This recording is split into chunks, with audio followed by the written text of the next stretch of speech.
कक्षा 10 इतिहास अध्याय 3 भूमंडलीकृत विश्व का निर्माण के लिए एनसीईआरटी समाधान। प्रश्न 1। 17वीं शताब्दी से पहले हुए विभिन्न प्रकार के वैश्विक आदान प्रदान के दो उदाहरण दीजिए। एक उदाहरण एशिया से और एक अमेरिका से चुनिए। उत्तर। 17वीं शताब्दी से पहले हुए विभिन्न प्रकार के वैश्विक आदान प्रदान के उदाहरण। अमेरिका से उदाहरण। अमेरिका में प्रचुर मात्रा में फसलें, खनिज और सोने और चांदी जैसी कीमती धातुएं थीं। यूरोपीय लोगों ने सोने और चांदी के समृद्ध संसाधनों का उपयोग करके अपनी संपत्ति में वृद्धि की। एशिया से उदाहरण। चीन ने कपड़ा, वस्तुओं और मसालों के बदले में भारत और दक्षिण पूर्व एशिया को मिट्टी के बर्तन और रेशम का निर्यात किया। प्रश्न 2। बताएं कि पूर्व आधुनिक दुनिया में बीमारी के वैश्विक हस्तांतरण ने अमेरिका के उपनिवेशीकरण में कैसे मदद की। उत्तर। पूर्व आधुनिक दुनिया में बीमारी के वैश्विक हस्तांतरण ने अमेरिका के उपनिवेशीकरण में मदद की, क्योंकि मूल निवासियों में यूरोप से आने वाली इन बीमारियों के खिलाफ कोई प्रतिरक्षा नहीं थी। अमेरिका की खोज से पहले ये लाखों वर्षों तक बाकी दुनिया के साथ नियमित संपर्क से कटा रहा था। विशेष रूप से चेचक एक जानलेवा हत्यारा साबित हुआ।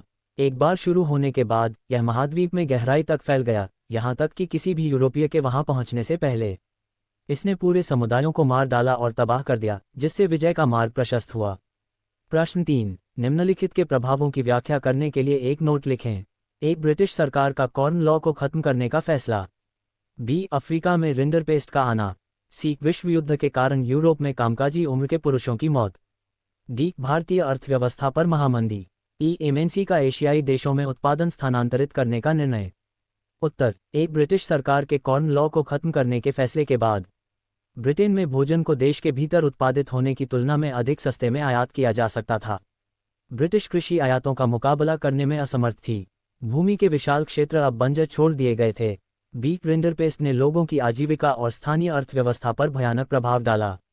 रिंडरपेस्ट ने 90% मवेशियों को मार डाला, जिससे अफ्रीकी आजीविका नष्ट हो गई।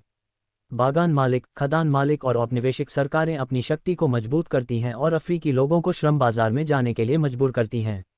सी। विश्व युद्ध के कारण यूरोप में कामकाजी उम्र के पुरुषों की मृत्यु ने यूरोप में सक्षम कार्यबल को कम कर दिया। जैसे जैसे पुरुष युद्ध में गए, महिलाओं ने उन कामों को करने के लिए कदम बढ़ाया जो पहले केवल पुरुषों से करने की उम्मीद की जाती थी। घट मंदी ने भारतीय व्यापार को तुरंत प्रभावित किया।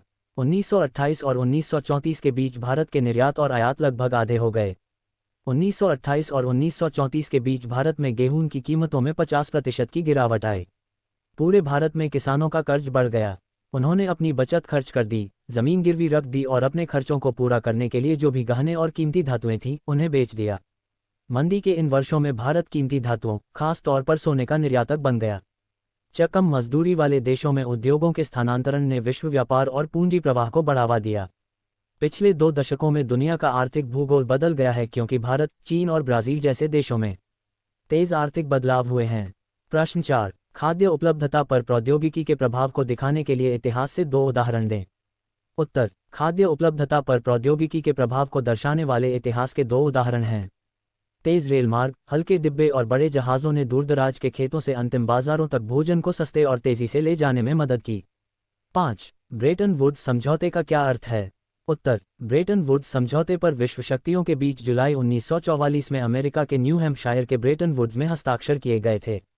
इसने अपने सदस्य देशों के बाहरी अधिशेष और घाटे से निपटने के लिए अंतर्राष्ट्रीय मुद्रा कोष (IMF) की स्थापना की और युद्ध के बाद के पुनर्निर्माण को वित्तपोषित करने के लिए पुनर्निर्माण और विकास के लिए अंतर्राष्ट्रीय बैंक की स्थापना की गई।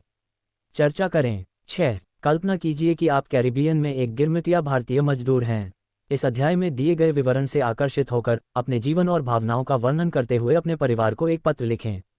उत्तर। अंतर्राष्ट्रीय आर्थिक विनिमय के भीतर 3 प्रकार की गतिविधियां या प्रवाह हैं। आई। व्यापार का प्रवाह, कपड़े या गेहूं जैसे वस्तुओं का व्यापार। ई। श्रम का प्रवाह, काम की तलाश में लोगों का नए क्षेत्रों की ओर पलायन। ई। पूंजी का प्रवाह, अन्य देशों से अल्पकालिक और दीर्घकालिक ऋण। धन्यवाद।